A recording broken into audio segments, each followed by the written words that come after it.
Millonario encuentra a su niñera en el basurero con sus trillizos desaparecidos. Él solo quería inspeccionar un terreno, pero encontró su pasado en la basura. La mujer que desapareció hace 6 años lo encara con 3 niños idénticos a él. Y lo que ella revela hace que el millonario caiga de rodillas en ¿Qué shock. crees que va a pasar en esta historia? Comenta y no te olvides de suscribirte a nuestro canal y dinos desde qué ciudad nos estás viendo. Prometo que esta será la mejor historia que escucharás en tu vida. El sol castigaba a Madrid aquella tarde de octubre. El calor del asfalto subía en ondas visibles, mientras Hugo Mendoza de Albuquerque caminaba por el terreno de su más reciente adquisición. A sus 52 años, el hombre de sienes canosas y traje impecable representaba todo lo que la alta sociedad madrileña admiraba: poder, influencia y un imperio inmobiliario construido a lo largo de 3 generaciones. Promociones Albuquerque era sinónimo de lujo, y él, su comandante absoluto desde la muerte de su padre, 15 años atrás. Hugo se ajustó las gafas de sol mientras observaba el inmenso terreno. Allí, donde antes funcionaba una antigua fábrica textil en desuso, nacería Jardines de Albuquerque, el proyecto más ambicioso de su carrera. Una urbanización de altísimo nivel con vistas al Parque del Retiro, que llevaría el apellido de la familia estampado en la fachada en letras doradas. El ingeniero jefe hablaba sin parar, mostrando planos y cronogramas en la tableta, pero Hugo solo asentía automáticamente. Su pensamiento divagaba hacia la reunión del Consejo de Administración, que tendría lugar en 2 horas, donde anunciaría el lanzamiento oficial del proyecto. Sería su regalo de cumpleaños para doña Celeste, la matriarca de la familia, que cumpliría 80 años el mes siguiente. ¿Le gustaría ver la parte trasera, don Hugo? ¿Es donde estará el complejo de ocio?, preguntó el ingeniero, interrumpiendo sus pensamientos. Sí, claro, vamos allá, respondió Hugo, siguiendo al hombre por entre montones de arena y materiales de construcción. El terreno era inmenso, rodeado por vallas azules con el logotipo de la empresa. La zona, antiguamente industrial, experimentaba una rápida revalorización, con edificios de lujo surgiendo en cada esquina. Hugo conocía el potencial de aquel lugar como pocos. Creció escuchando a su padre hablar sobre el Madrid del futuro, y ahora, él transformaba esa visión en realidad. Se aproximaron al límite trasero, una zona donde el muro aún no había sido levantado. Allí, a solo unos metros, comenzaba un asentamiento de chabolas que contrastaba brutalmente con el futuro complejo de lujo. Infraviviendas improvisadas y calles sin asfaltar formaban un paisaje que Hugo prefería ignorar. En breve, un muro de 6 metros separaría los 2 mundos, y los residentes de Jardines de Albuquerque jamás necesitarían ser testigos de aquella realidad. Necesitamos acelerar la construcción de este muro, comentó, seco. No quiero que los futuros compradores vean esto durante las visitas. El ingeniero asintió, tomando notas. Sí, señor. Ya tenemos los cimientos listos. En 3 semanas, como máximo, estará terminado. Fue en ese momento cuando Hugo lo oyó. Un sonido agudo, casi imperceptible en medio del ruido de las máquinas. El llanto de un niño que venía de la dirección de lo que parecía ser un pequeño vertedero improvisado, justo detrás del asentamiento. ¿Ha oído eso? Pues preguntó interrumpiendo al ingeniero. ¿El qué, don Hugo? Ese llanto. Parece un niño. El ingeniero se encogió de hombros. Debe ser alguien del asentamiento. Es común ver niños por aquí, por desgracia. Siempre indicamos a los guardias de seguridad que impidan su entrada en la obra. Hugo frunció el ceño. El llanto continuaba, más insistente ahora. Algo en aquel sonido le incomodaba profundamente, como si removiera un recuerdo dormido. Sin previo aviso, comenzó a caminar en dirección al sonido. Don Hugo, ¿y a dónde va? Esa zona no es segura, alertó el ingeniero, siguiéndolo con torpeza. Hugo ignoró la advertencia. Cruzó el límite del terreno, atravesando un pequeño descampado hasta llegar a una zona donde se acumulaban montañas de basura. El olor era sofocante. Bolsas de plástico, restos de comida, materiales de construcción desechados, todo se mezclaba en aquel escenario desolador.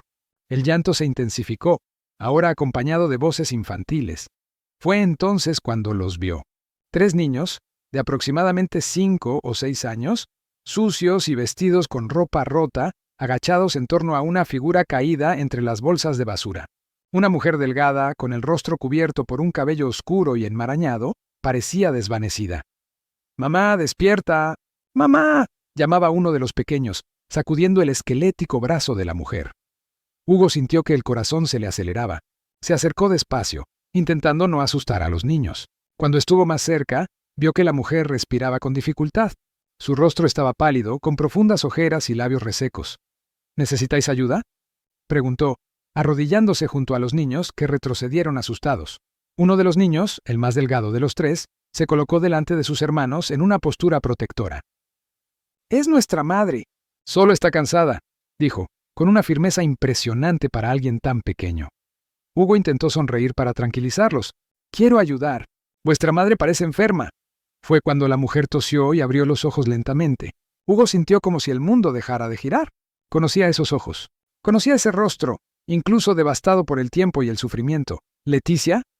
La palabra escapó de su boca en un suspiro incrédulo. La mujer pareció reconocerlo en el mismo instante. El terror se apoderó de su mirada. «No. Por favor, no», murmuró ella, intentando levantarse, pero cayendo de nuevo. «Dios mío, Leticia. ¿Qué te ha pasado?». «Todos pensaban que habías desaparecido. Hace años», exclamó Hugo, incapaz de procesar lo que veía. Leticia Olivares había sido la niñera de confianza de la familia durante casi una década. Crió a los hijos de su hermano mayor, Ricardo, y ayudó a cuidar de su propia hija, Luisa, durante sus primeros años, hasta que, 6 años antes, simplemente desapareció tras ser acusada de robar joyas de la familia. Hugo recordaba vagamente a su madre, doña Celeste, comentando que se había fugado a Andalucía tras confesar el crimen. La noticia llegó en un momento turbulento, cuando Ricardo se enfrentaba a problemas con las drogas, y pronto el asunto fue olvidado. Pero allí estaba ella, reducida a piel y hueso, viviendo en un vertedero con 3 niños. Los mismos niños que había visto algunas veces deambulando por el terreno, sin prestarles nunca verdadera atención. «¿Quiénes son estos niños, Leticia?», preguntó, mientras intentaba ayudarla a sentarse. Ella le sujetó el brazo con una fuerza sorprendente. «Por favor, no le cuentes a nadie que me has encontrado. Me matarán. Matarán a mis hijos». Hugo sintió un escalofrío. «¿De qué estás hablando? ¿Quién va a mataros?». «Tu familia», respondió ella, antes de desmayarse de nuevo. El ingeniero finalmente los alcanzó, jadeante. «Don Hugo, ¿qué está pasando? ¿Quién es esta gente?». Hugo se levantó decidido. «Llame a una ambulancia. Ahora». «Pero señor, la reunión del consejo...». «Olvide la reunión. Estas personas necesitan atención médica urgente». Mientras el ingeniero hacía la llamada, Hugo se volvió hacia los niños, que lo observaban con desconfianza. Eran 3 niños idénticos, trillizos, se dio cuenta, con el pelo oscuro y ojos grandes que le recordaban a alguien de su familia, aunque no conseguía precisar a quién. «No tenéis que tener miedo», dijo amablemente. «Conocí a vuestra madre hace mucho tiempo.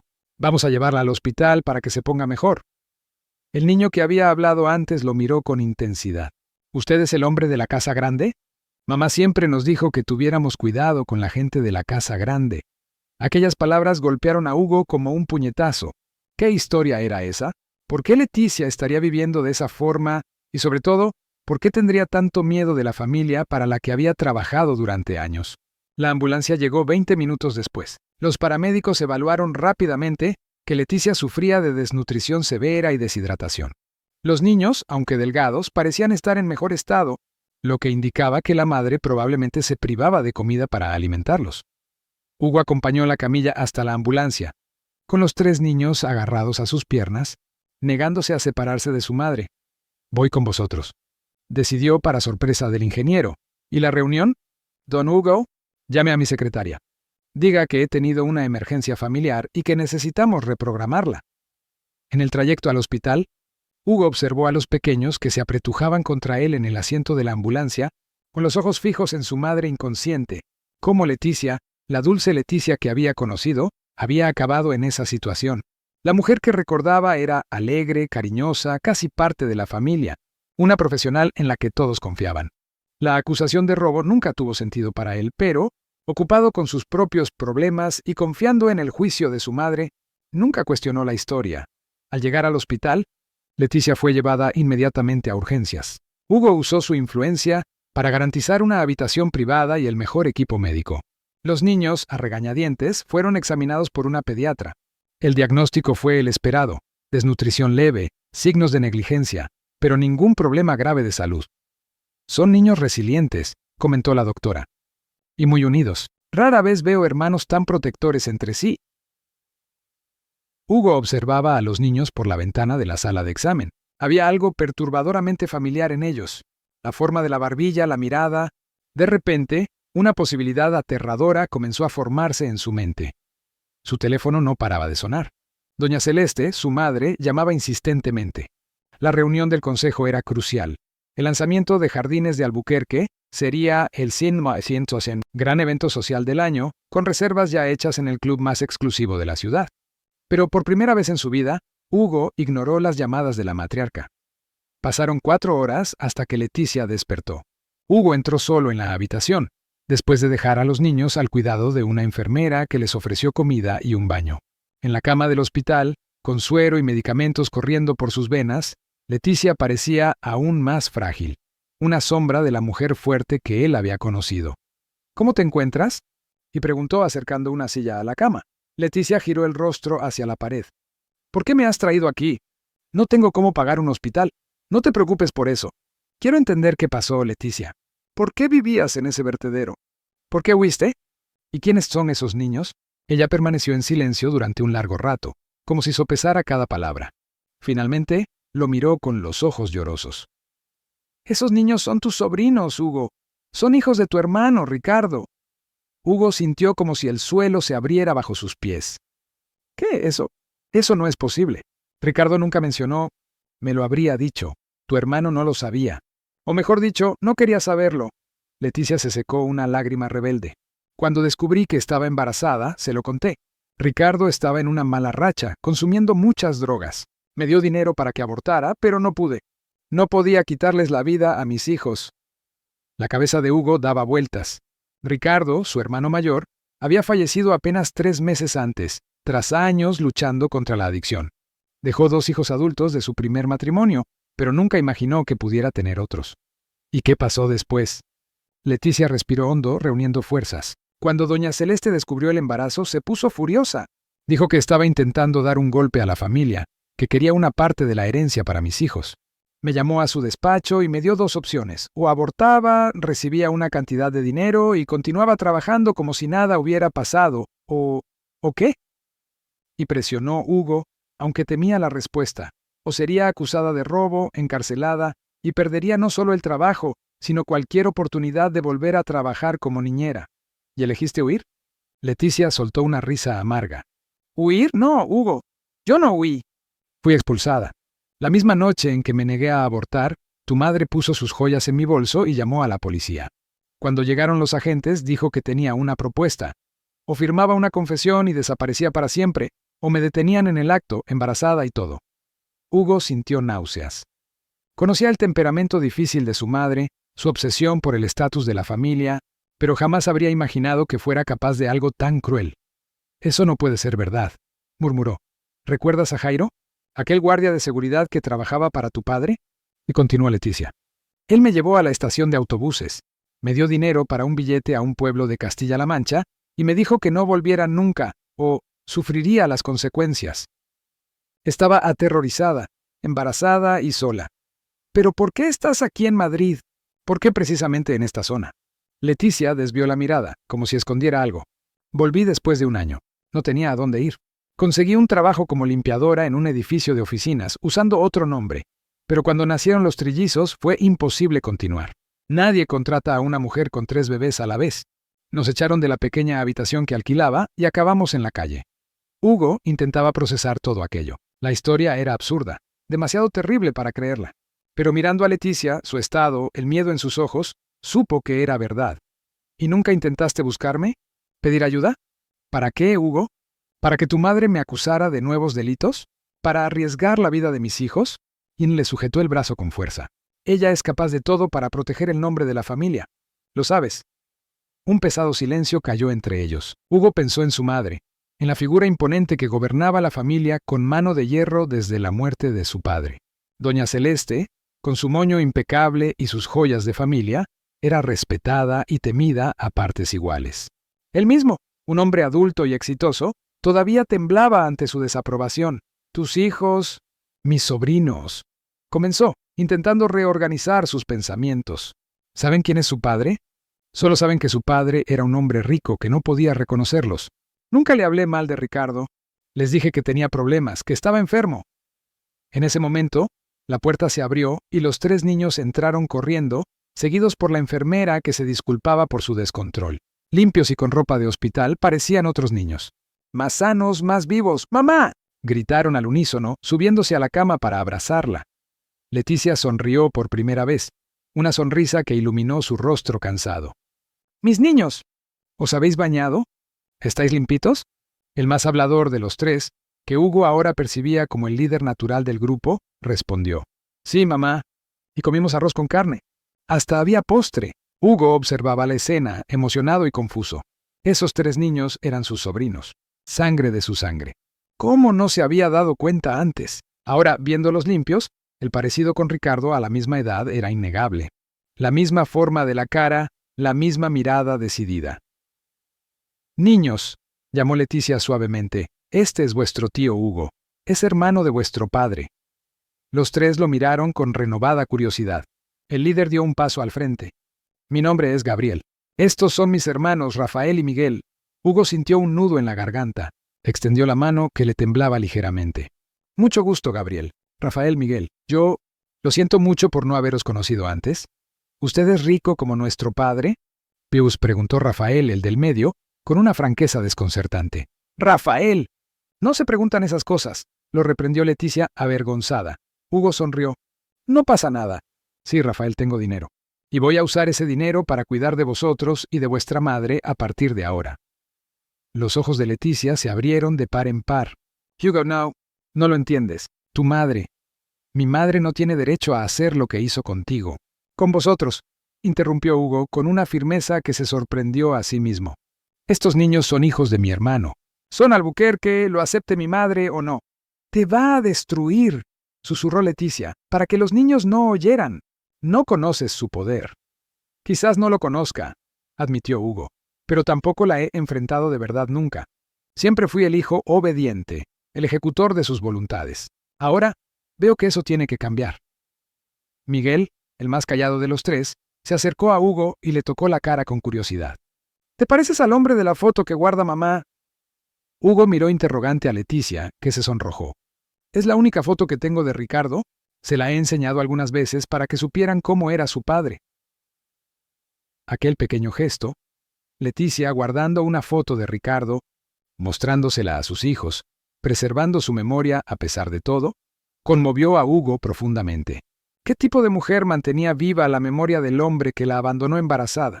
¿Qué tipo de madre luchaba sola para criar a 3 hijos en las condiciones más adversas, sin rendirse nunca? «Voy a buscar un lugar para que os quedéis», decidió Hugo. «Un apartamento seguro, con todo lo que necesitéis. Los niños irán al colegio, tú recibirás tratamiento médico adecuado, y cuando te recuperes, hablaremos sobre el futuro». Leticia parecía querer protestar, pero el cansancio y el alivio de tener ayuda por fin luchaban en su semblante. «¿Y qué hay de tu madre? ¿De la empresa?», y preguntó finalmente. Hugo se levantó, determinado. «Me enfrentaré a eso cuando llegue el momento. Por ahora, lo importante es cuidar de vosotros». Al salir de la habitación, Hugo finalmente contestó al teléfono. Doña Celeste estaba furiosa. «¿Dónde te has metido? La reunión ha sido un desastre. Los inversores están cuestionando tu compromiso con el proyecto». Hugo respiró hondo. «Madre, tenemos que hablar. He encontrado a Leticia hoy». Un silencio mortal al otro lado de la línea. Leticia Olivares, nuestra antigua niñera, estaba viviendo en un vertedero con 3 hijos, 3 hijos de Ricardo. «Eso es absurdo». La voz de doña Celeste tembló ligeramente. «Esa ladrona inventando historias para...». «No son historias, madre. Los niños son idénticos a Ricardo. Son tus nietos, y quiero saber exactamente qué pasó hace 6 años». «No te atrevas a sacar ese tema, Hugo». La voz de la matriarca adoptó un tono gélido. «Tienes una responsabilidad con esta familia, con la empresa. No lo tires todo por la borda por culpa de una empleada oportunista». Hugo sintió una rabia que nunca antes había experimentado. «Esa empleada, como tú dices, ha criado a tus nietos en la basura porque tú la expulsaste de nuestras vidas. Y quiero respuestas». Colgó el teléfono, apoyándose en la pared del pasillo del hospital. Sabía que acababa de declararle la guerra a su propia madre, la mujer más poderosa que conocía. Sabía que el precio sería alto, pero mirando por la ventana de la habitación, Viendo a Leticia sonreír débilmente mientras los trillizos contaban, animados, sobre el baño caliente y la comida deliciosa, Hugo supo que no había otro camino. Algunas verdades necesitan salir a la luz, sin importar cuánto tiempo permanezcan enterradas. Y algunas familias necesitan ser redefinidas, no por la sangre o el nombre, sino por las elecciones que hacemos cuando nos enfrentamos a la cruda verdad de quiénes somos realmente. El cielo de Madrid amaneció nublado aquel lunes. Hugo observaba la ciudad por la ventana del apartamento que había alquilado Passamí Vicentín, toda prisa en el barrio de Salamanca. Habían pasado 3 días desde el encuentro en el vertedero y su vida se había puesto patas arriba. El móvil seguía sonando incesantemente. Directores de la empresa, abogados y, sobre todo, su madre. Pero Hugo estaba decidido a mantenerse al margen hasta entender completamente lo que había sucedido. Se giró para observar el salón. Leticia dormía en el sofá-cama, todavía débil, pero visiblemente mejor tras recibir el alta del hospital el día anterior. Los trillizos dormían en la única habitación, desparramados en la cama de matrimonio como cachorros exhaustos tras un día de descubrimientos. El contraste entre la vida que llevaban hasta entonces y el repentino confort del apartamento de lujo era surrealista. Hugo preparó café y tostadas pensando en el siguiente paso. Necesitaba respuestas concretas, pruebas de lo que Leticia le había contado. Su mente de empresario ya trazaba estrategias, evaluando riesgos y posibilidades. Enfrentarse a Doña Celeste no sería fácil. La matriarca tenía conexiones poderosas en la ciudad, desde jueces hasta políticos influyentes, y una reputación de no perder jamás una batalla. El sonido de pasos ligeros interrumpió sus pensamientos. Miguel, el más callado de los trillizos, apareció en la cocina frotándose los ojos. «Buenos días». «Tío Hugo», dijo el niño con la voz aún embargada de sueño. «Buenos días». «Miguel», respondió Hugo, sorprendido por el título de tío, que sonaba extraño, pero extrañamente cómodo. «¿Quieres un vaso de leche?» El niño asintió, sentándose a la mesa de la cocina. Sus ojos recorrían cada detalle del ambiente, el frigorífico plateado, los armarios de madera clara, los electrodomésticos relucientes. Para alguien que había crecido entre basura, cada objeto cotidiano era una novedad fascinante. «Mamá ha dicho que no podemos romper nada», comentó Miguel, serio. «Que todo es muy caro». Hugo sintió un nudo en el pecho. «No te preocupes por eso, Miguel. Las cosas se pueden reemplazar. Lo importante es que estéis bien». El niño tomó la leche a pequeños sorbos, como si saboreara cada momento. En casa a veces no teníamos leche. Mamá guardaba la poca que conseguía para cuando nos poníamos enfermos. La simplicidad de la observación golpeó a Hugo profundamente. Mientras él vivía rodeado de lujos, conduciendo coches de importación y frecuentando restaurantes con estrellas Michelin, aquellos niños, sus sobrinos, luchaban a diario por la supervivencia básica. Eso va a cambiar, Miguel. Te prometo que nunca más pasaréis por esto. Leticia apareció en la puerta de la cocina, con el pelo largo y desaliñado enmarcando un rostro que, a pesar de la delgadez, aún conservaba rasgos de la belleza que Hugo recordaba. «Buenos días», dijo, vacilante. «Miguel, no deberías haber despertado al tío Hugo tan temprano». «Ya estaba despierto», aseguró Hugo. «En realidad, apenas he dormido. Tenemos mucho que resolver». Leticia se sentó, aceptando la taza de café que él le ofreció. Sus manos aún temblaban ligeramente, secuela de la desnutrición prolongada. «Hugo, he estado pensando. Quizás sea mejor que nos vayamos de Madrid. Empezar en otro lugar, lejos de tu familia».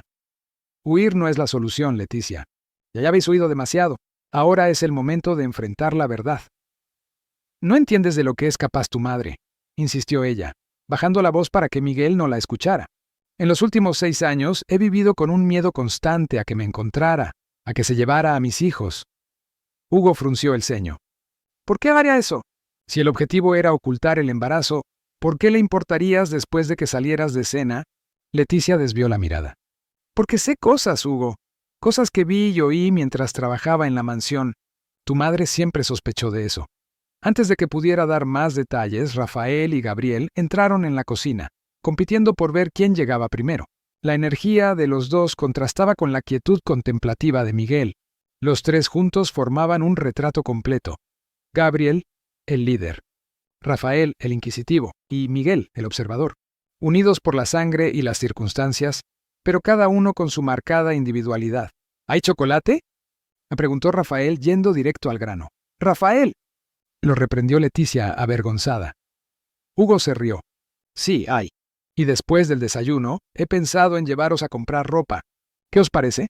Los ojos de los niños brillaron, pero Leticia parecía aprensiva. Hugo, no necesitamos eso. Ya estás haciendo demasiado. Leticia, necesitan de todo. Ropa, zapatos, material escolar. Por cierto, tenemos que regularizar su situación. ¿Tienen documentos? Ella asintió. Partidas de nacimiento, sí. Conseguí registrarlos cuando nacieron, antes de que todo empeorara. ¿Y el nombre del padre? ¿Consta en el registro? No, lo dejé en blanco. Hugo respiró hondo. Legalizar la paternidad sería un proceso complejo, especialmente con Ricardo fallecido.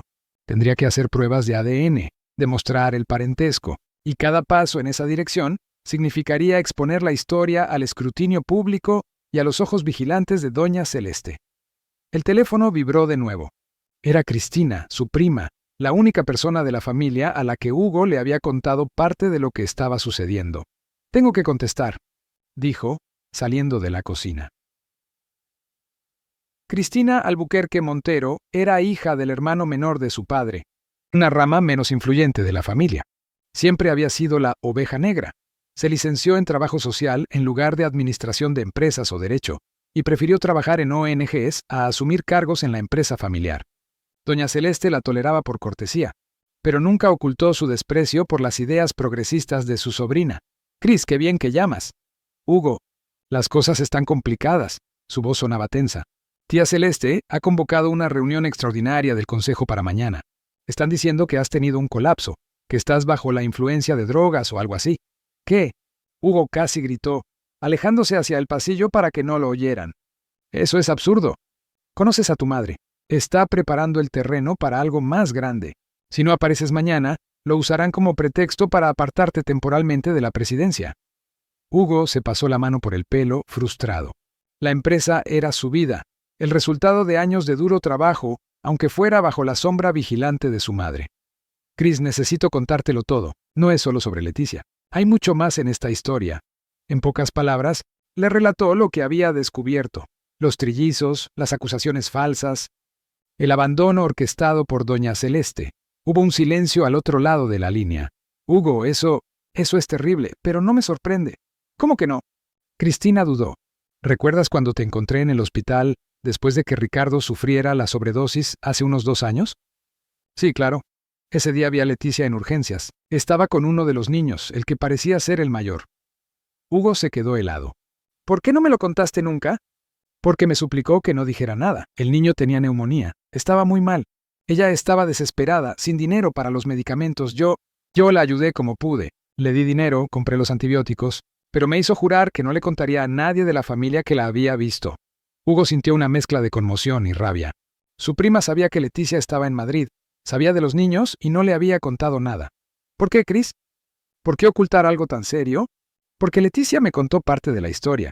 Lo suficiente para entender que tía Celeste era la villana en ese escenario. ¿Y yo? ¿Yo conocía otros casos? ¿Otros casos? ¿Cómo es eso?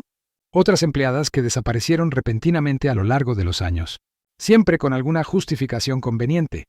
Robo, insubordinación, problemas personales. Tu madre tiene un historial de eliminar a personas que amenazan la imagen perfecta de la familia. Hugo recordó vagamente algunas situaciones. La cocinera que desapareció después de una cena importante, donde uno de los invitados se sintió mal. La secretaria de su padre, que fue despedida días antes de su muerte, acusada de robar documentos confidenciales. Siempre hubo explicaciones plausibles, pero ahora, bajo una nueva perspectiva, las piezas comenzaban a encajar. Cris, necesito pruebas. Algo concreto contra mi madre. Tengo algo que puede ayudar, respondió ella tras una pausa. Después de encontrar a Leticia ese día, empecé a tomar algunas notas, fechas, nombres, coincidencias extrañas. Nunca imaginé usarlo, pero necesito eso. Cris, y cualquier otra cosa que pueda ayudar a proteger a Leticia y a los niños. Tengo una información más. Jairo Serrano, el guardia de seguridad que se llevó a Leticia, todavía trabaja para tu madre. Se jubiló de la empresa, pero sigue prestándole servicios privados, y por lo que he oído, sabe muchas cosas. Hugo anotó mentalmente el nombre. Jairo Serrano es jefe de seguridad de su padre, un hombre adusto, de pocas palabras, pero extremadamente leal. O al menos eso era lo que siempre había pensado. Voy a encontrar a ese Jairo, decidió. Ten cuidado, Hugo, estamos hablando de tu madre. ¿No se rendirá fácilmente? Después de colgar, Hugo volvió a la cocina. Leticia ayudaba a Gabriel a servirse cereales mientras Rafael contaba animadamente un sueño sobre un dragón y un castillo hecho de dulces. Miguel dibujaba concentrado en un bloc de notas que Hugo había dejado sobre la mesa. La escena doméstica, tan simple, le provocó una emoción inesperada. Aquella era también su familia, una parte que le había sido robada por mentiras y manipulación. Vamos a arreglarnos, anunció. Tenemos un día muy ajetreado por delante. Horas más tarde, los Sumaindiondi 5 regresaban al apartamento, cargados de bolsas. La expedición a las tiendas había sido una experiencia tan alegre como dolorosa. Los niños, que nunca antes habían entrado en un centro comercial, quedaron maravillados con las escaleras mecánicas, las fuentes decorativas, los escaparates iluminados. Cada pequeña compra, zapatillas nuevas, camisetas de colores, una simple gorra, era recibida con una gratitud que hacía que Hugo se sintiera a la vez bien y terrible por el contraste con su propia vida de abundancia. Leticia, por otro lado, permaneció tensa durante todo el paseo, mirando constantemente a su alrededor como quien teme ser reconocida. El miedo estaba arraigado en ella después de años viviendo en la sombra. Mientras los niños exploraban con entusiasmo sus nuevas pertenencias, Hugo llamó a Leticia al balcón del apartamento. La noche comenzaba a caer sobre la ciudad, encendiendo miles de luces en el paisaje urbano. Tenemos que hablar sobre el futuro inmediato, dijo. Mañana tengo una reunión importante en la empresa.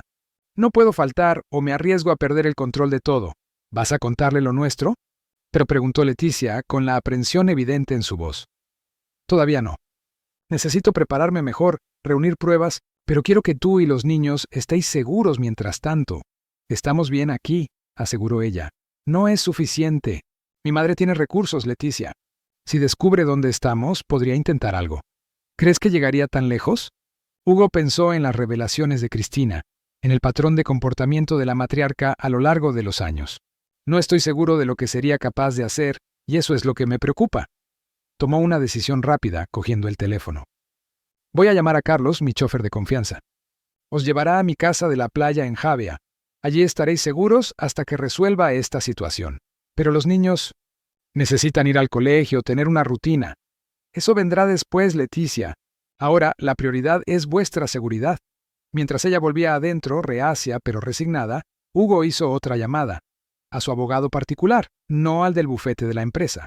Necesitaba a alguien de su total confianza. ¿Doctor Méndez? Hugo Mendoza. Necesito sus servicios con urgencia y discreción absoluta. Se trata de una posible disputa familiar. Sí, posiblemente contra mi madre. No puedo dar detalles por teléfono. ¿Podemos vernos mañana después de la reunión del consejo? Excelente. Al colgar, vio a Miguel observándolo desde la puerta del balcón, con la mirada seria y penetrante que lo distinguía de sus hermanos. ¿Todo bien, Miguel?, preguntó intentando sonreír. El niño se acercó mirando la ciudad. ¿Vamos a tener que irnos otra vez? La pregunta, hecha con la simplicidad y la sabiduría precoz de quien ha conocido el abandono desde temprana edad, le partió el corazón a Hugo. No, Miguel. Ya no tendréis que huir más, te lo prometo. El pequeño se quedó en silencio por unos segundos. Sabes, tío Hugo, yo siempre supe que no éramos como los otros niños del vertedero. Mamá hablaba diferente, nos enseñaba cosas que los otros no sabían. Lloraba por la noche, cuando creía que estábamos dormidos. Hugo sintió un nudo en la garganta. Tu madre es una mujer muy fuerte, Miguel. Hizo lo mejor que pudo en las peores circunstancias. ¿Por qué a tu madre no le gustamos?, preguntó el niño de repente. ¿Es porque somos pobres? La pregunta directa, típica de la inocencia infantil, dejó a Hugo sin palabras por un momento. No es tan simple, Miguel. Mi madre tiene ideas muy rígidas sobre la familia, sobre las apariencias. Cree que algunas cosas deben permanecer ocultas aunque eso hiera a personas inocentes. ¿Como a nosotros? Sí, como a vosotros. Pero eso va a cambiar. Te lo prometo. El niño asintió, como si comprendiera más de lo que se esperaría para su edad. De repente, tomó la mano de Hugo y lo arrastró hacia adentro. Ven a ver lo que está dibujando Gabriel. En el salón, los otros dos niños estaban desparramados en la alfombra, rodeados de lápices de colores nuevos. Gabriel, concentrado, dibujaba algo en una hoja grande. «Mira, tío Hugo, es nuestra casa nueva», exclamó orgulloso. Hugo observó el dibujo. Una casa grande, colorida, con un jardín lleno de flores y árboles. 5 figuras de palo representaban a Leticia, los trillizos y a él mismo, dibujado más grande que los demás, con lo que parecía ser una capa de superhéroe. «Eres tú, salvándonos del hombre malo», explicó Gabriel, señalando otra figura escondida detrás de un árbol, toda negra con cara de enfadado. Hugo sintió un escalofrío. «¿Quién es el hombre malo, Gabriel?». El niño se encogió de hombros, continuando con su dibujo. «El hombre que iba a las casas donde vivíamos. Le gritaba a mamá, decía que siempre teníamos que irnos». Leticia, que estaba guardando las compras, se quedó helada al oír la conversación. «Gabriel, ya basta de dibujos por hoy. Hora del baño, vamos». Pero Hugo no dejaría que el asunto muriera tan fácilmente. «¿Qué hombre es ese, Leticia?». Ella suspiró derrotada. «Jairo. Me encontró algunas veces a lo largo de los años. Tu madre lo enviaba para asegurarse de que me mantuviera alejada, de que no intentara contactar con la familia. Él me daba dinero a veces, pero siempre con amenazas». Hugo sintió que la rabia crecía. Jairo Serrano, el hombre de confianza de la familia, persiguiendo a una mujer indefensa y a 3 niños pequeños durante años. Todo por orden de su madre. «¿Por qué no me contaste esto ayer?». «Porque le tengo miedo hasta el día de hoy, Hugo. Jairo no es solo un empleado. Conoce a gente peligrosa. Tiene contactos en los bajos fondos. Tu madre lo mantiene cerca precisamente por eso». Hugo cogió el móvil de nuevo. «Esto lo cambia todo. Tenéis que salir de la ciudad ahora mismo. Voy a llamar a Carlos inmediatamente». 2 horas después, el chofer particular de Hugo llegó. Carlos trabajaba para él desde hacía 10 años, mucho antes de que asumiera la presidencia de la empresa. Era uno de los pocos empleados que no le debía lealtad directa a doña Celeste. Rápidamente organizaron la partida. Las compras recién hechas fueron empaquetadas junto con algunos alimentos básicos. Hugo le entregó a Carlos un sobre con dinero en efectivo e instrucciones detalladas.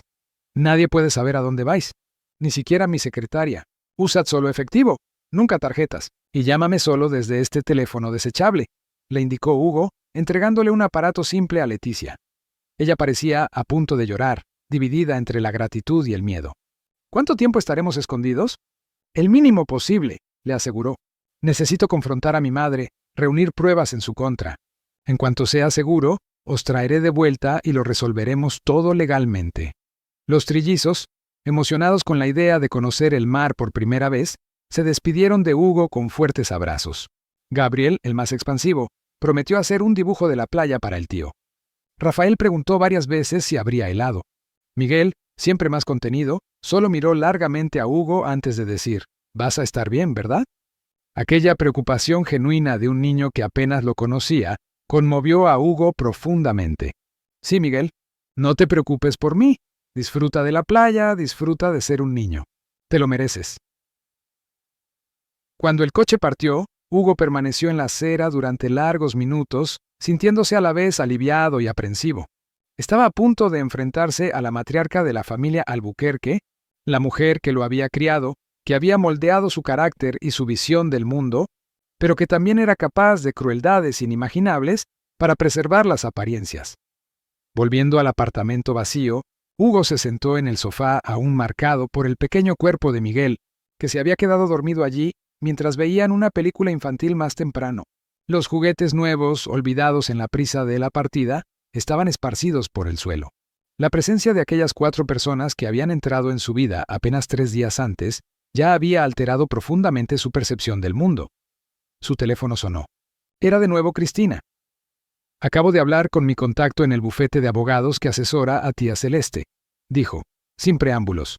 «Hugo, ha solicitado unos documentos extraños hoy, algo relacionado con el internamiento psiquiátrico forzoso. ¿Crees que estaría intentando internarme?», le preguntó Hugo, incrédulo. «No lo sé, pero está moviendo piezas en el tablero. Y conociendo a tía Celeste, el juego no ha hecho más que empezar». Hugo colgó, sintiendo el peso de la situación. Mañana se enfrentaría al consejo de la empresa, dominado por los aliados de su madre. Sería solo el primero de muchos obstáculos. Pero ahora tenía algo que nunca antes había tenido en sus velados enfrentamientos con doña Celeste. Una motivación mayor que el dinero, que el poder, que el nombre de la familia. Tenía 3 pequeños sobrinos cuyo futuro dependía de él. Tenía una deuda de justicia con Leticia, que había sufrido lo impensable para proteger a sus hijos. Y tenía, por primera vez en años, una claridad absoluta sobre lo que estaba bien y lo que estaba mal. A la mañana siguiente, Hugo se despertó antes de que sonara la alarma. Se puso su mejor traje, como un soldado que se prepara para la batalla. Al salir del apartamento, miró por última vez los juguetes dejados atrás, prometiendo en silencio que aquellos niños tendrían, finalmente, la oportunidad de una infancia normal. De camino a la sede de Promociones Albuquerque, en el centro financiero de la ciudad, reflexionaba sobre todo lo que había descubierto en los últimos días. ¿Cómo había podido estar tan ciego durante tantos años? ¿Cómo no se había dado cuenta de la crueldad detrás de las decisiones frías y calculadas de su madre? Quizás porque él mismo había sido criado para valorar lo mismo que ella: estatus, poder, apariencias. Quizás porque era más fácil no mirar el lado oscuro de la riqueza que disfrutaba. Al entrar en el imponente edificio de la empresa, Hugo sintió todas las miradas sobre sí. Los empleados cuchicheaban, interrumpiendo las conversaciones cuando él pasaba.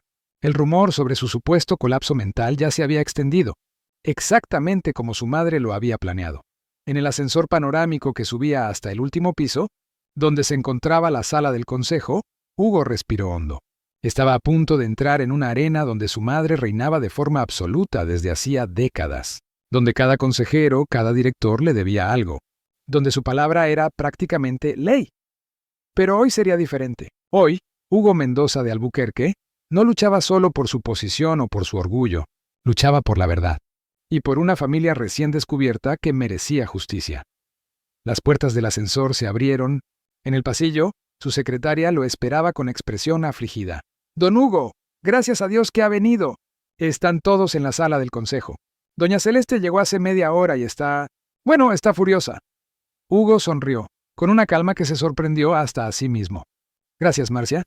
No te preocupes. Hoy las cosas van a cambiar por aquí». Se ajustó la corbata, enderezó los hombros y caminó decidido hacia la sala donde su madre lo aguardaba, rodeada de sus aliados. La batalla no había hecho más que empezar, pero Hugo ya no era el mismo hombre que, días antes, inspeccionaba un terreno sin imaginar cómo su vida sería transformada por el llanto de un niño proveniente de un vertedero. Estaba listo para enfrentar la verdad, sin importar cuán dolorosa fuera. Y para salir finalmente de la sombra de la matriarca que, detrás de la fachada de respeto y tradición, escondía secretos capaces de destruir el imperio que había construido con tanto celo. La sala del Consejo de Promociones Albuquerque era un espacio imponente, con ventanales del suelo al techo que revelaban la vista panorámica de la ciudad. La mesa de reuniones, hecha de una sola pieza de noble madera brasileña, había sido encargada por el padre de Hugo décadas atrás. En torno a ella se sentaban 12 personas, los miembros del Consejo de Administración, hombres y mujeres de mediana edad o mayores, todos vestidos impecablemente, todos con expresiones graves.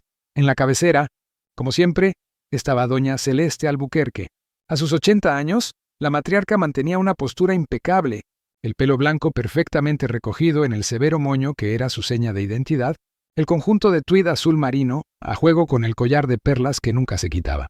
Su rostro, aunque marcado por el tiempo, permanecía austero, dominado por unos ojos de un azul casi transparente que parecían ver a través de las personas. Cuando Hugo entró, todas las conversaciones cesaron. Sintió el peso de cada mirada sobre sí, algunas curiosas, otras acusatorias, pocas genuinamente preocupadas. Su madre, sin embargo, mantuvo la expresión impasible, como si ya esperara su llegada. «Hugo», pronunció su nombre con esa entonación única, mezcla de autoridad y decepción que lo hacía sentirse de nuevo como un niño pillado en alguna travesura. «Qué bien que has decidido unirte a nosotros». «Madre», respondió él, con un breve asentimiento. Saludó a los demás con un «Buenos días, general», tomando su lugar en el otro extremo de la mesa, directamente opuesto a doña Celeste. La posición física, él y su madre en los extremos opuestos de la mesa, parecía simbolizar perfectamente el abismo que ahora se abría entre ellos. Estábamos precisamente discutiendo la preocupante situación de los últimos días. Comenzó el doctor Matos. Abogado corporativo de la empresa desde hacía más de 30 años y amigo personal de doña Celeste. Tu desaparición repentina, la cancelación de reuniones cruciales, la falta de comunicación. 3 días, interrumpió Hugo con calma. He estado ausente solo 3 días, durante los cuales he resuelto una situación familiar urgente. ¿Situación familiar?, cuestionó Renata Bueno, la directora financiera. No se nos informó de ningún problema familiar. Hugo sonrió sin humor. Es porque no lo sabéis todo sobre la familia Albuquerque. Nadie lo sabe. Ni siquiera yo lo sabía, hasta hace poco. El tono enigmático provocó un murmullo en la sala. Doña Celeste golpeó suavemente la mesa con un anillo, restaurando el silencio. Hugo, si estás pasando por algún tipo de perturbación emocional, lo entendemos. La muerte de Ricardo nos afectó a todos, y la presión del nuevo proyecto puede ser abrumadora, dijo ella, con una voz calculadamente comprensiva. Por eso estamos proponiendo que te tomes un tiempo, para que puedas cuidar de tu salud. Exactamente como Cristina había previsto. Su madre estaba allanando el camino para destituirlo de la presidencia, usando su salud mental como justificación. Estoy perfectamente cuerdo, madre, respondió Hugo, manteniendo la calma. De hecho, nunca he visto las cosas con tanta claridad como ahora. Comenzó hasta abrir su maletín, sacando algunos documentos. Podía sentir la intensa mirada de su madre, intentando anticipar su siguiente movimiento. Antes de que toméis cualquier decisión precipitada, me gustaría informaros de que estoy investigando una serie de irregularidades graves que involucran a la empresa y, en particular, algunas decisiones tomadas por la presidencia anterior. El silencio en la sala se volvió denso. Hugo sabía que jugaba una carta arriesgada. Aún no tenía todas las pruebas que necesitaba, pero tenía que ganar tiempo y, sobre todo, hacer que su madre retrocediera temporalmente. ¿Qué tipo de irregularidades?, preguntó Sergio Asunción, el miembro más joven del consejo, con genuina curiosidad. Hugo miró directamente a su madre al responder. Manipulación de testigos, falsificación de documentos, posible malversación de fondos corporativos para resolver problemas personales. Y, lo más grave, el uso del terreno donde se construirá Jardines de Albuquerque como vertedero irregular de residuos tóxicos durante más de una década. La bomba estaba lanzada. Vio el rostro de su madre palidecer ligeramente, una hazaña casi imposible para quien conocía a la imperturbable Celeste Albuquerque. Los demás consejeros intercambiaron miradas preocupadas. Esto es absurdo. Doña Celeste se recuperó rápidamente. Mi hijo claramente está alterado e inventando acusaciones sin fundamento. Tengo pruebas iniciales, rebatió Hugo, deslizando algunas carpetas por la mesa. Y estoy recopilando más. El bufete Méndez Weinbau-Centocien Asociados está llevando a cabo una investigación independiente a petición mía. La mención del prestigioso bufete de abogados, competidor directo del Dr. Matos, causó un nuevo murmullo. Doña Celeste mantuvo la compostura, pero sus dedos tamborileaban ligeramente sobre la mesa, una señal de nerviosismo que solo Hugo, conociéndola tan bien, podía reconocer. Si no os importa, continuó. Me gustaría proponer un aplazamiento de esta reunión por una semana, hasta que pueda presentar un informe completo sobre estos asuntos. Después de todo, si vamos a discutir el futuro de la presidencia, todos deben estar plenamente informados de los hechos. Antes de que doña Celeste pudiera intervenir, Sergio Asunción asintió. Me parece razonable. Son acusaciones serias que merecen una investigación apropiada. Otros miembros estuvieron de acuerdo, algunos a regañadientes. La matriarca, dándose cuenta de que había perdido momentáneamente el control de la situación, se ajustó en la silla. Muy bien, cedió, con la dignidad de quien concede un favor. En una semana nos reuniremos de nuevo. Espero que para entonces Hugo haya recuperado el sentido común y retirado estas acusaciones infundadas. La reunión se clausuró en un ambiente tenso. Mientras los consejeros salían, muchos, evitando mirar directamente a madre o hijo, Hugo permaneció sentado, sabiendo que el verdadero enfrentamiento aún estaba por llegar. Cuando el último miembro abandonó la sala, doña Celeste se levantó, caminando lentamente hacia el ventanal. De espaldas a su hijo, contempló la ciudad por unos momentos. ¿Qué es lo que realmente quieres, Hugo?, preguntó finalmente, su voz tranquila, casi triste. La verdad, madre. Solo la verdad. Se giró para encararlo. Por un instante fugaz, Hugo vio algo inesperado en los ojos de la matriarca. No rabia o desafío, sino un profundo cansancio. Verdad, repitió, como si la palabra fuera extranjera. Hablas como si solo existiera una versión de los hechos. La vida no es tan simple, hijo. He encontrado a Leticia, dijo Hugo sin rodeos, a ella y a los trillizos. La máscara de doña Celeste falló de nuevo, esta vez de forma más visible. Sus manos, normalmente tan firmes, se aferraron al borde de la mesa. ¿Y eso es suficiente para que le des la espalda a tu propia madre? ¿Para que amenaces el legado de nuestra familia por las mentiras de una empleada aprovechada? No son mentiras, madre. He mirado a los ojos de esos niños. Son la imagen perfecta de Ricardo de pequeño. Son tus nietos. Nuestra sangre. ¡Sangre!, escupió la palabra. La sangre no significa nada sin un nombre, sin una historia, sin una posición. Esa mujer sedujo a tu hermano cuando estaba vulnerable. Quería un pedazo de la fortuna Albuquerque, como tantas otras, antes que ella. Hugo negó con la cabeza, incrédulo. Vivió en un vertedero, madre. En un vertedero. Crió a 3 niños entre ratas y basura, pasando hambre. ¿Qué tipo de persona haría eso por dinero cuando podría simplemente haber chantajeado a la familia? Doña Celeste se ajustó las perlas del cuello, un gesto automático que hacía cuando se sentía presionada. Tú no lo entiendes.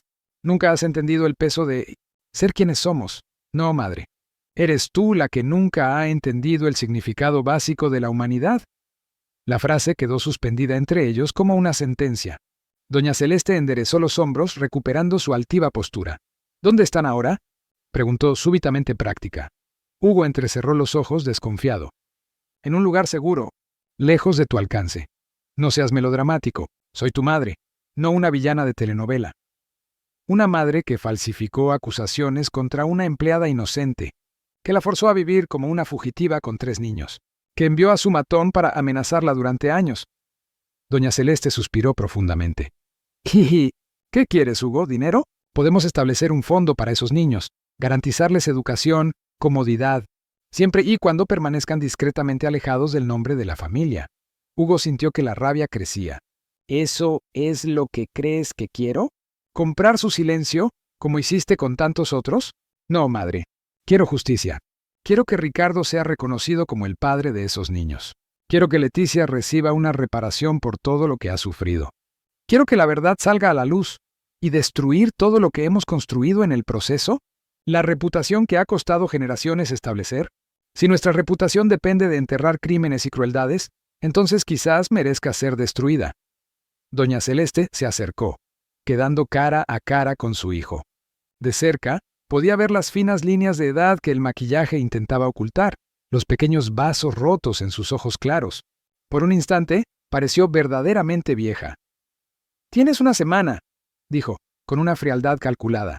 «Una semana para reconsiderar esta locura, para recordar dónde está tu verdadera lealtad. Después de eso, cada uno seguirá el camino que elija».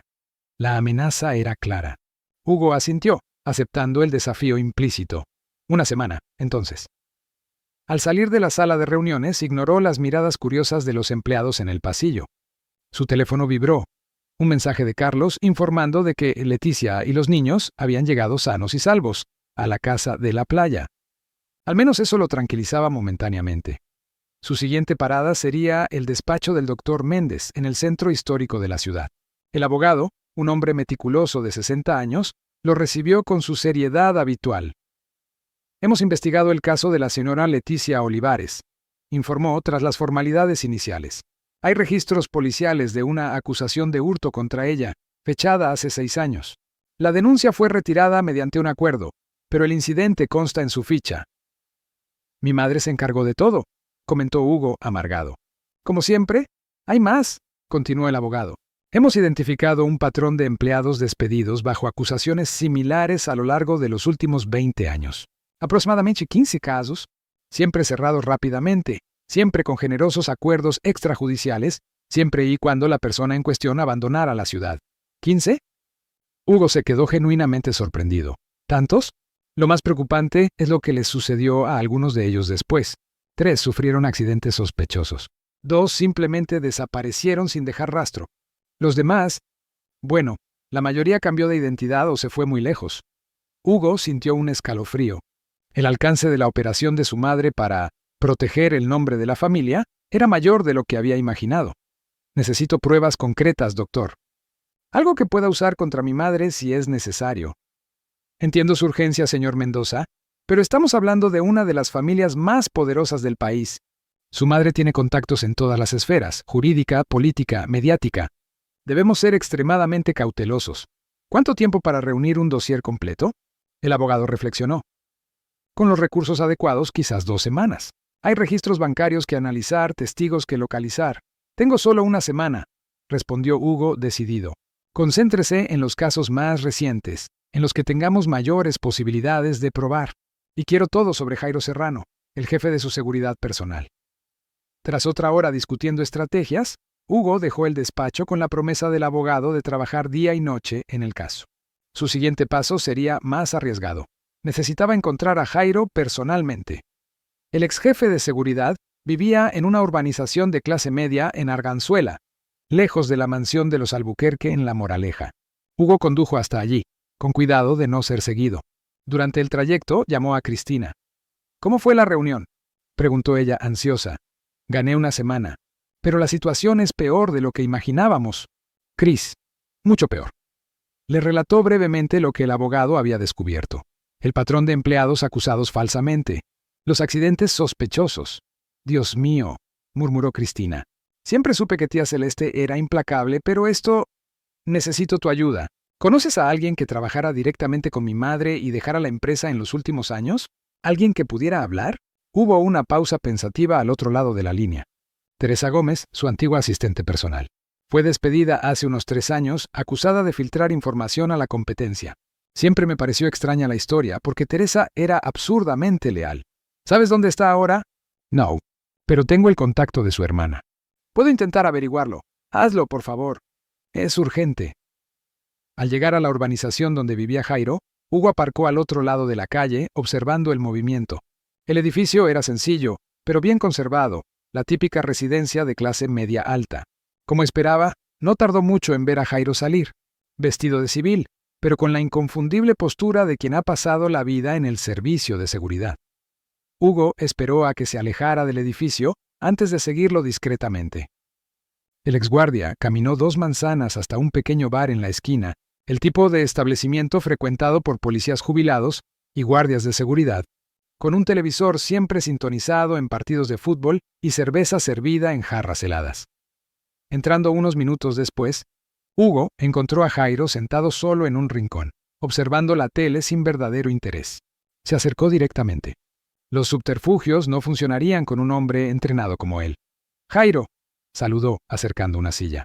El hombre de mediana edad, corpulento pero aún en forma, no mostró sorpresa. Sus ojos pequeños y atentos analizaron a Hugo rápidamente. «Señor Mendoza», respondió formal.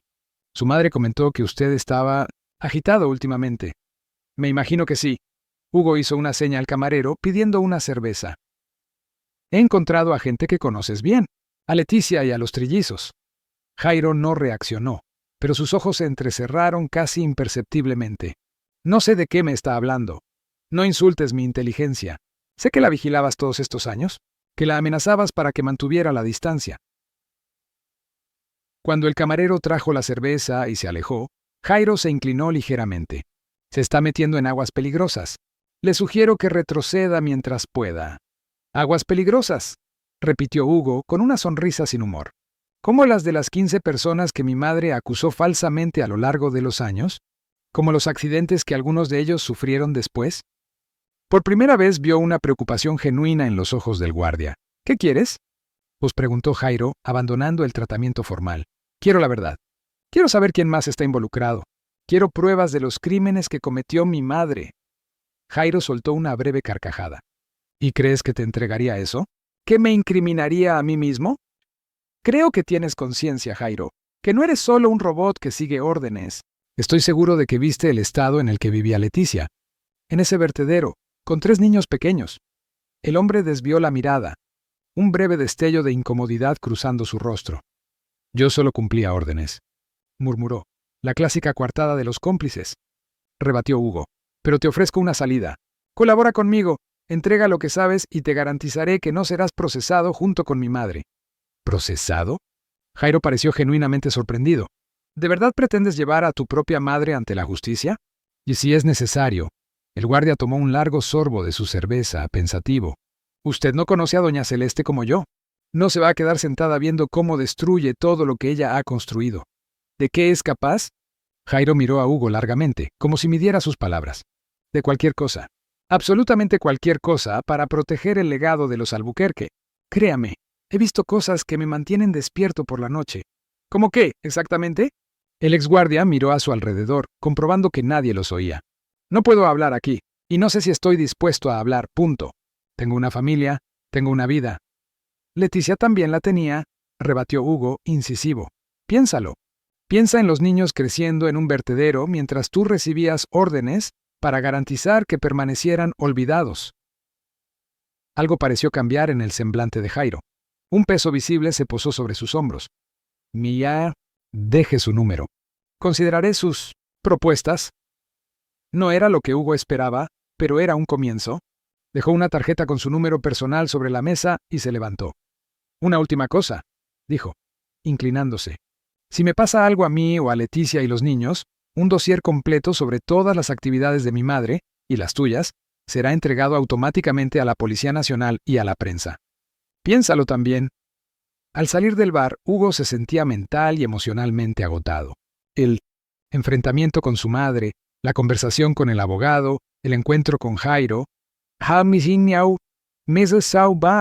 todo en un solo día. Y esto era solo el comienzo de la batalla. Condujo sin rumbo durante un rato, necesitando procesar todo lo que había descubierto. El alcance de las manipulaciones de su madre, el silenciamiento sistemático de personas a lo largo de décadas, la posibilidad de crímenes aún más graves. La realidad parecía una película de suspense de baja calidad. Su teléfono sonó. Era Leticia, usando el aparato desechable que le había dado. ¡Hugo! Su voz sonaba agitada. Tienes que ver esto. Los niños han encontrado algo aquí en la casa. ¿El qué? Preguntó inmediatamente alerta. Documentos. Muchos documentos escondidos en un compartimento secreto en el despacho. Papeles con el nombre de tu madre, contratos, fotos. Hugo, hay cosas sobre tu padre aquí, sobre su muerte. Hugo sintió que el corazón se le aceleraba. Su padre, Alejandro Albuquerque, había muerto 15 años antes, víctima de un infarto fulminante, mientras trabajaba hasta tarde en el despacho de la mansión.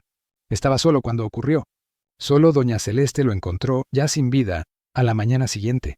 No toques nada, le indicó, tenso. Voy de camino. Abandonando sus planes originales, tomó la carretera hacia la costa inmediatamente. El trayecto de Madrid a Javea normalmente llevaría unas 4 horas, pero con el intenso tráfico de la tarde, Hugo sabía que tardaría más. Durante el recorrido, no podía dejar de pensar en lo que Leticia había encontrado. ¿Qué secretos escondían aquellos documentos? ¿Qué podría haber ocultado su madre sobre la muerte de su padre? Las implicaciones eran demasiado perturbadoras para contemplarlas. El teléfono sonó de nuevo. Esta vez era Cristina. Hugo, he conseguido hablar con la hermana de Teresa, dijo sin preámbulos. La exasistente de tu madre está viviendo en Guadalajara. Cambió de nombre, vive recluida. Tiene pánico de que la encuentren. ¿Pero conseguiste el contacto? Mejor que eso. Le expliqué la situación y ha aceptado hablar contigo. Pero con una condición. El encuentro tiene que ser en territorio neutral, con testigos. Sugirió un conocido centro comercial en el Paseo de la Castellana, mañana a mediodía. Allí estaré, aseguró Hugo. Gracias. Cris, esto podría cambiarlo todo. Hugo. La voz de Cristina se puso seria. Ten cuidado. La hermana de Teresa dijo cosas inquietantes sobre cómo fue amenazada, sobre accidentes extraños que casi sufrió después de dejar la empresa. No te preocupes. Estoy tomando todas las precauciones. Al colgar, Hugo revisó el retrovisor por tercera vez en los últimos minutos. Desde que había salido del bar donde encontró a Jairo, tenía la incómoda sensación de estar siendo seguido. Un coche oscuro mantenía una distancia constante, siempre unos vehículos por detrás, pero persistentemente presente en las mismas curvas y desvíos que él tomaba. Decidió poner a prueba su sospecha. En lugar de seguir por la autovía principal, tomó una salida secundaria que llevaba a una gasolinera. Aparcó y esperó. Minutos después, el coche oscuro, un sedán negro de lunas tintadas, pasó lentamente por la entrada de la gasolinera sin detenerse. No era paranoia. Lo estaban siguiendo. Sopesando rápidamente sus opciones, Hugo decidió continuar el viaje, pero con extrema cautela. No podía arriesgarse a conducir a quienquiera que fuese hasta Leticia y los niños. Tendría que despistarlos antes de llegar a la casa de la playa. Retomando la carretera, elaboró mentalmente un plan. Conocía bien aquella región. Durante la adolescencia, había pasado innumerables veranos explorando las ciudades costeras con amigos. Había una red de carreteras secundarias que podría usar para confundir a sus perseguidores. El sol comenzaba a ponerse cuando entró en la Comunidad Valenciana. Las primeras luces de la ciudad se encendían, creando un escenario casi pacífico que contrastaba con la tensión que sentía. El coche oscuro continuaba siguiéndolo, ahora de forma menos discreta. Hugo ejecutó su estrategia. En lugar de tomar la salida directa a Llavea, continuó en dirección a Valencia. Hizo una serie de maniobras rápidas por calles estrechas del centro histórico, donde el tráfico era más confuso. Finalmente, cuando estuvo seguro de haber despistado al perseguidor, tomó una ruta alternativa hacia la costa. Durante el último tramo, observó atentamente los coches que circulaban detrás del suyo. El sedán negro no estaba entre ellos. Por ahora, había conseguido despistar a quien lo seguía. Al llegar a la casa de la playa, una construcción moderna y aislada en la parte más exclusiva de la localidad, encontró a Leticia sentada en el porche, visiblemente tensa.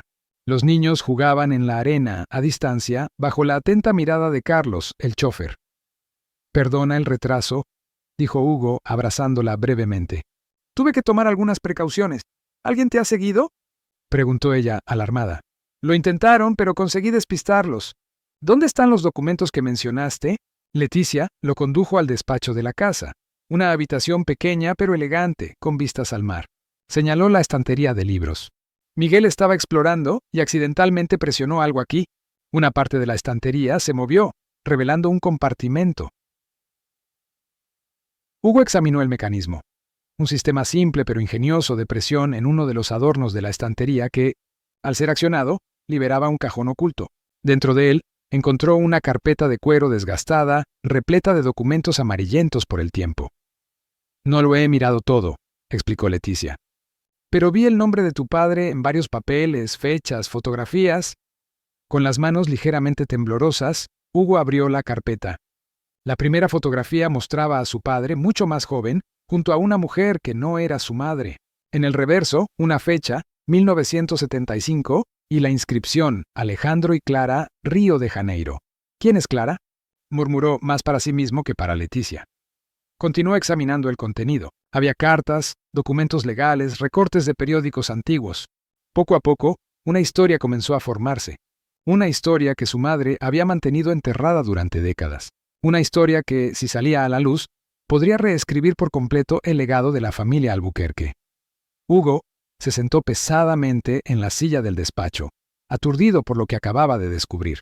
Todo lo que creía saber sobre su familia, sobre su padre, sobre el imperio que había heredado, parecía estar construido sobre una base de mentiras cuidadosamente arquitectadas. «¿Qué has encontrado?», preguntó Leticia, preocupada por su expresión. Él la miró, aún procesando las implicaciones. «La verdad, Leticia. Finalmente, la verdad». Fuera de la casa, el mar golpeaba rítmicamente contra la arena, mientras el sol desaparecía por completo en el horizonte. Los trillizos, ajenos a los descubrimientos que ocurrían dentro de la casa, se perseguían unos a otros en la playa, sus risas llevadas por el viento. Su mundo, y el de Hugo, estaba a punto de cambiar para siempre. El amanecer en Javea pintaba el cielo en tonos de naranja y rosa cuando Hugo finalmente terminó de leer todos los documentos encontrados. Había pasado la noche entera inclinado sobre aquellos papeles, construyendo poco a poco el rompecabezas que su madre había mantenido oculto durante tantos años. La historia que emergió era devastadora. Clara Montero había sido el primer amor de su padre, mucho antes de conocer a Celeste. Joven profesora universitaria de origen humilde, Clara se quedó embarazada de Alejandro en 1975. Cuando él era solo un joven heredero prometido a un matrimonio concertado con la hija de otra familia poderosa, Celeste Vasconcelos. El patriarca de la familia, el abuelo de Hugo, le dio un ultimátum a su hijo: o abandonaba a la profesora embarazada y cumplía el acuerdo matrimonial con los Vasconcelos, o sería desheredado, perdiéndolo todo. Alejandro, débil y ambicioso, eligió el dinero. Clara desapareció misteriosamente de su vida poco después. Pero la historia no terminaba ahí. 25 años después, una mujer llamada Diana Montero apareció en la vida de Alejandro, una abogada brillante que asumió un cargo en la asesoría jurídica de Promociones Albuquerque. Lo que nadie sabía, excepto Alejandro y finalmente Celeste, era que Diana era hija de Clara, la hija que Alejandro había abandonado antes incluso de nacer. Los documentos revelaban una serie de cartas intercambiadas en secreto entre padre e hija, después de que Diana le revelara su identidad. Alejandro, devastado por el remordimiento y encantado con la inteligencia, y la fuerza de carácter de la hija que nunca había conocido, comenzó a planear un cambio drástico en su testamento.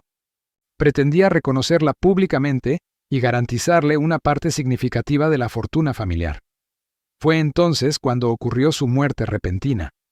El informe médico oficial apuntaba a un infarto, pero entre los documentos, Hugo encontró un informe confidencial de un especialista consultado por Diana, que sugería la posibilidad de envenenamiento con una sustancia difícil de detectar que simulaba los efectos de un colapso cardíaco.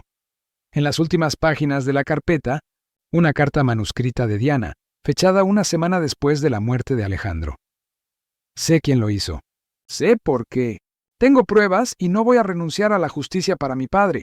Si algo me sucede, estas evidencias llegarán a las autoridades. 2 semanas después, Diana Montero murió en un accidente de coche en la carretera a la sierra. El caso fue rápidamente archivado como una fatalidad. Calzada mojada, fallo mecánico. Celeste Albuquerque asumió el control total de la empresa y de la fortuna familiar. Hugo sintió náuseas al terminar la lectura. La implicación era demasiado clara para ignorarla. Su madre no solo había ocultado la existencia de una hermanastra, sino que probablemente había orquestado la muerte de su propio marido y de su hijastra para proteger su posición y su patrimonio. Dios mío, murmuró Leticia, que había seguido parte de los descubrimientos. Esto es monstruoso. Hugo se levantó caminando hacia la ventana. Los trillizos dormían pacíficamente en la habitación de al lado, exhaustos tras su primer día en la playa. Mirándolos a través de la puerta entreabierta, una nueva perspectiva se formó en su mente.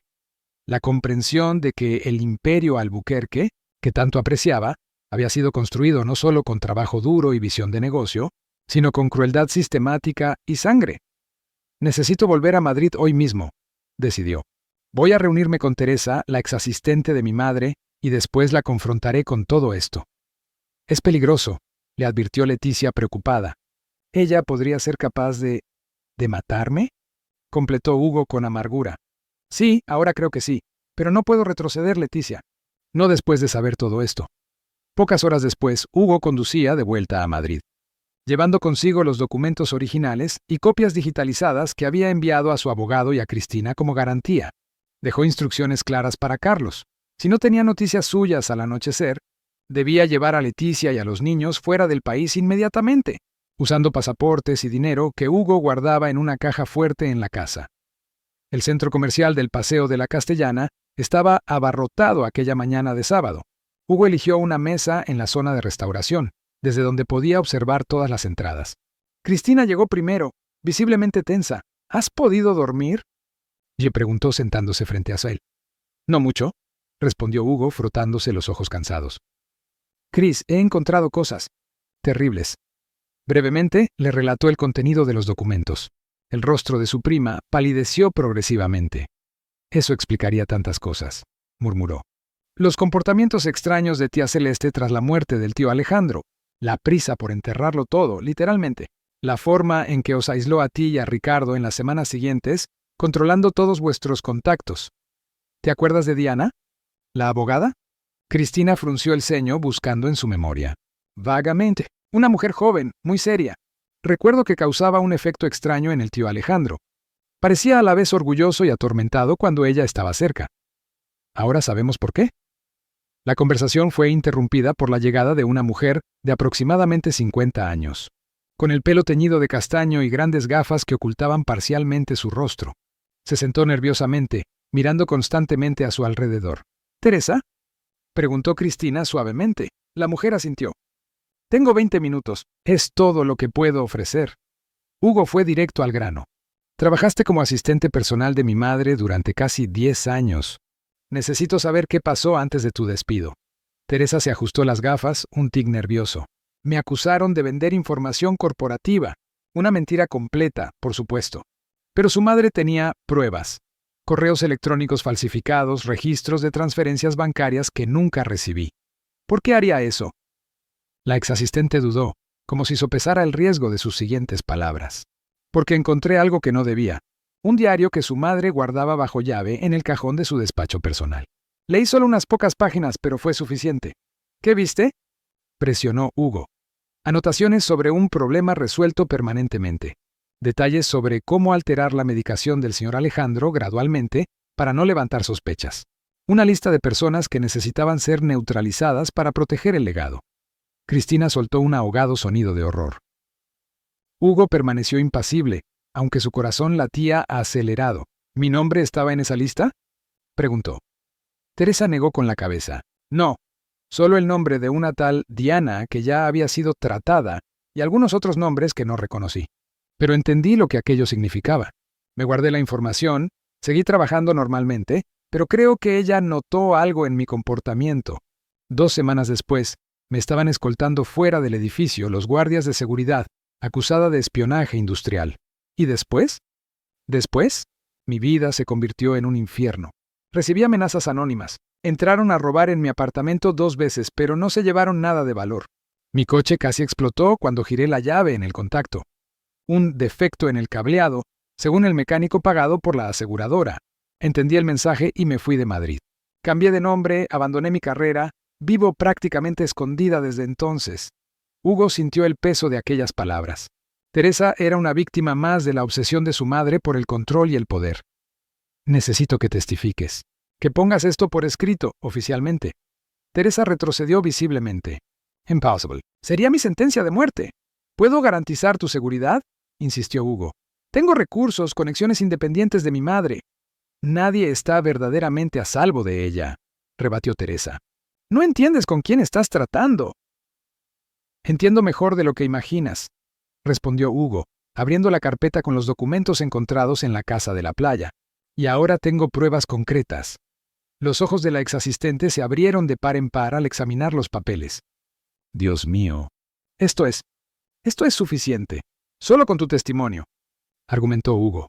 Necesitamos a alguien que estuvo allí, que vio su comportamiento, que puede corroborar la narrativa de estos documentos. Teresa respiró hondo, su rostro una máscara de conflicto interno. Finalmente asintió. Lo haré.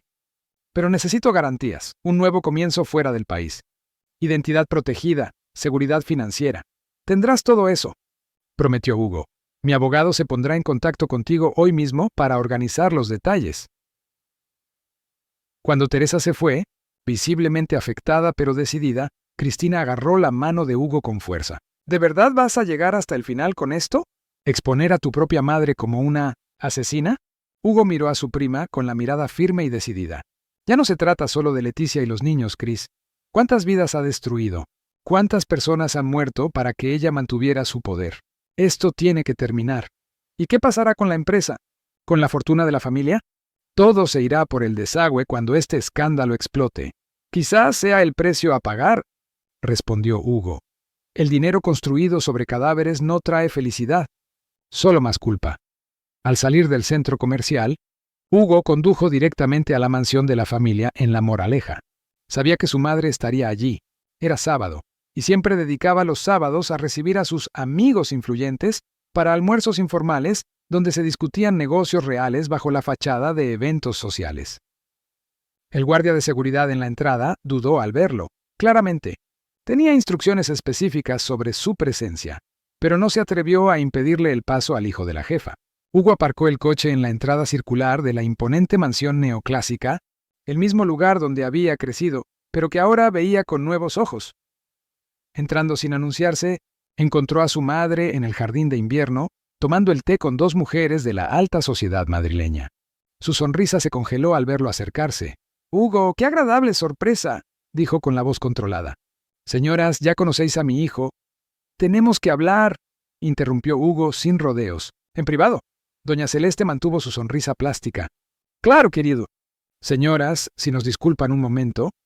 Cuando las invitadas se retiraron, lanzando miradas curiosas hacia atrás, la expresión de Celeste se endureció al instante. «¿Qué significa esta invasión, Hugo? Hoy tengo invitados importantes». «Sé exactamente quién eres», respondió él, colocando la carpeta sobre la mesa entre las tazas de porcelana. «Sé lo que le hiciste a mi padre, a Diana, a todas las demás personas que se interpusieron en tu camino». El rostro de doña Celeste permaneció impasible, pero sus ojos delataron un momento de genuina conmoción. «¿De qué estás hablando? Este comportamiento errático tuyo está empezando a...» «Para», cortó Hugo, abriendo la carpeta. Lo he encontrado todo. Los documentos que escondiste en la casa de la playa, las cartas entre mi padre y Diana, el informe que sugiere envenenamiento, las amenazas que Diana recibió antes de su conveniente accidente. Por primera vez en su vida, Hugo vio a su madre verdaderamente desestabilizada.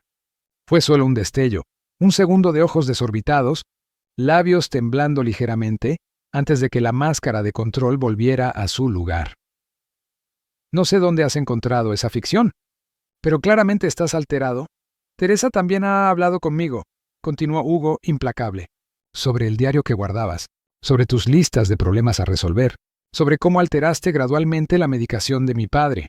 Doña Celeste se levantó lentamente, caminando hacia la ventana que daba al jardín exuberantemente cuidado.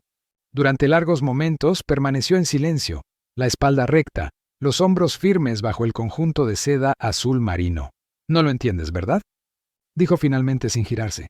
Lo que significa construir algo que perdure generaciones. Lo que significa proteger un legado. ¿Legado?, repitió Hugo incrédulo. Estamos hablando de asesinato, madre, de vidas destruidas. Estamos hablando de sacrificio, rebatió ella, girándose para encararlo. Tu padre estaba a punto de tirarlo todo por la borda por culpa de esa bastarda. Todo el imperio que tu abuelo construyó, que yo ayudé a expandir, que era tuyo por derecho. Iba a dividirlo todo con una desconocida que apareció de la nada, reclamando ser su hija. Era su hija. Mi hermanastra. Era una estafadora, una oportunista como su madre. No, madre. La oportunista siempre fuiste tú, la hija de una familia en decadencia que vio en mi padre la oportunidad de ascenso social, que usó el matrimonio como un contrato comercial, que nunca amó a nadie más que al poder y al estatus que el nombre Albuquerque le proporcionó. Doña Celeste dio un paso al frente, con el rostro contorsionado por una rabia que nunca antes había mostrado. ¿Cómo te atreves? Le he dado mi vida a esta familia. Te protegí a ti, protegí a tu hermano, protegí nuestra reputación a cualquier precio. Ricardo está muerto, destruido por la adicción que siempre fingiste no ver porque era demasiado inconveniente para la imagen perfecta de la familia. Y yo he vivido como tu marioneta, creyendo que estábamos construyendo algo honorable. La matriarca recuperó parcialmente la compostura, ajustándose instintivamente las perlas del cuello. ¿Qué pretendes hacer con estas alegaciones? Justicia, respondió Hugo simplemente. Mañana por la mañana, todo esto estará en manos de la Policía Nacional y de la Fiscalía. Teresa ya ha aceptado testificar. También tengo la declaración de Leticia sobre cómo la forzaste a desaparecer. Y estoy buscando a otras víctimas tuyas que estén dispuestas a hablar. La mirada que doña Celeste le lanzó a su hijo combinaba desprecio e incredulidad. ¿Destruirías a tu propia madre? ¿Tu propio nombre? ¿Todo lo que tenemos? Tú destruiste mucho más por mucho menos. Un pesado silencio cayó entre ellos. Afuera, en el jardín, los pájaros cantaban ajenos a la tensión que crecía dentro de la mansión. A pocos metros de allí, en las salas adyacentes, invitados ilustres conversaban y reían, inconscientes del abismo que se abría entre madre e hijo. Sal de mi casa, dijo finalmente doña Celeste, con la voz baja y controlada. Ya no eres mi hijo. Hugo recogió los documentos con calma. Tengo copias de todo, no te preocupes. Y en cuanto a no ser más tu hijo, quizás sea lo único bueno que me has dicho hoy. Al caminar hacia la salida, Hugo sintió un peso enorme abandonar sus hombros, el peso de las expectativas, de las lealtades tóxicas, de una vida entera intentando complacer a alguien que nunca valoró nada más que las apariencias y el poder. En el coche, llamó primero a su abogado, confirmando la reunión para esa tarde, cuando formalizarían las denuncias. Luego llamó a Leticia. ¿Está todo bien? Bien, preguntó ella ansiosa. Lo estará, respondió él. He confrontado a mi madre. Lo ha negado todo, por supuesto, pero vamos a seguir adelante con las denuncias formales. ¿Y nosotros? Los niños han preguntado por ti todo el día. Hugo sintió un calor inesperado en el pecho al pensar en sus sobrinos. Diles que el tío está volviendo, que vamos a estar juntos ahora, para siempre. En las semanas que siguieron, la tormenta que Hugo había anticipado estalló con toda su fuerza. La detención preventiva de Celeste Albuquerque, una de las mujeres más poderosas del país, dominó los noticiarios durante días. Las investigaciones se profundizaron, revelando una red de corrupción, sobornos y crímenes aún más graves que se extendía por décadas. El imperio Albuquerque sufrió sacudidas significativas. Las acciones se desplomaron, los socios comerciales se alejaron, los proyectos fueron cancelados. Hugo, ahora firmemente al control de la empresa, inició un doloroso pero necesario proceso de reestructuración. La transparencia se convirtió en la palabra de orden. El terreno, donde se iba a construir el lujoso Jardines de Albuquerque, fue completamente replanificado. En lugar de la urbanización exclusiva, nació el Parque Leticia Olivares, un complejo que combinaba áreas verdes públicas con el Instituto Tres Hermanos, dedicado al apoyo de mujeres en situación de vulnerabilidad y niños abandonados. Leticia asumió la dirección del instituto, transformando su experiencia de dolor en un propósito mayor. Los trillizos, ahora matriculados en un excelente colegio, visitaban frecuentemente el lugar, interactuando con otros niños y compartiendo sus historias de superación.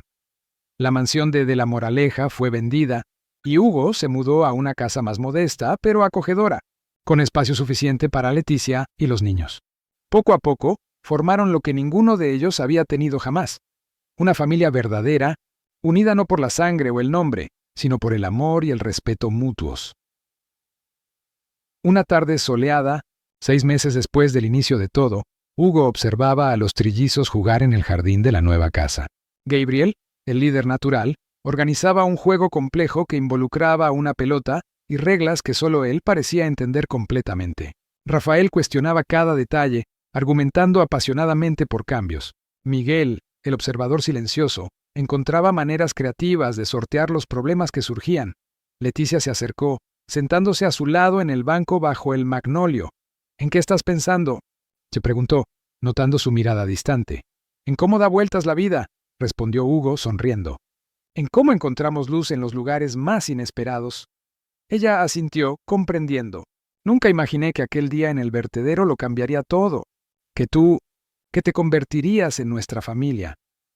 La mejor decisión que he tomado fue pararme a escuchar aquel llanto de niño», dijo él, tomando su mano con cariño. «A veces me pregunto qué habría pasado si simplemente lo hubiera ignorado, como harían tantas otras personas. Algunas elecciones definen quiénes somos realmente», filosofó Leticia. «No es el nombre que llevamos, no es el dinero que tenemos. Son los momentos en que decidimos hacer lo correcto, incluso cuando es difícil». En ese instante, Miguel abandonó el juego y corrió hacia ellos con los ojos brillantes de emoción. «¡Tío Hugo! Mira lo que he hecho», Puse exclamó, mostrando un dibujo colorido donde 5 figuras sonrientes, representando claramente a Hugo, Leticia y los trillizos, aparecían de la mano bajo un sol radiante. «Es precioso, Miguel», lo elogió Hugo, genuinamente conmovido. «Es nuestra familia», explicó el niño señalando cada figura. «Yo, Gabriel, Rafael, mamá y tú, todos juntos. Para siempre, repitió Hugo, abrazando a su sobrino. Mientras el sol se ponía lentamente en el horizonte de Madrid, tiñendo el cielo de naranja y rosa, Hugo comprendió que había encontrado algo mucho más valioso que todo el imperio que un día heredó. Había encontrado verdad, propósito y, sobre todo, amor genuino. El nombre Albuquerque, antes sinónimo solo de poder y riqueza, ahora comenzaba a significar algo nuevo: redención. Una segunda oportunidad. La posibilidad de reconstruir sobre bases más sólidas y humanas. El viaje no había sido fácil, y todavía había mucho por hacer, muchas heridas que curar, muchas injusticias que corregir. Pero por primera vez en su vida, Hugo se sentía verdaderamente en paz. El niño asustado que creció a la sombra de la matriarca implacable, finalmente se había convertido en el hombre que siempre debió haber sido. Mientras las primeras estrellas surgían en el cielo, Hugo Mendoza, de Albuquerque, hizo una promesa silenciosa. El legado que dejaría no se mediría en metros cuadrados de proyectos de lujo o en cifras bancarias, sino en la diferencia que marcaría en la vida de las personas. Empezando por aquellos 3 pequeños niños que, nacidos entre la basura y el abandono, ahora corrían libremente bajo el cielo abierto, sus risas resonando como la música más dulce que jamás había oído.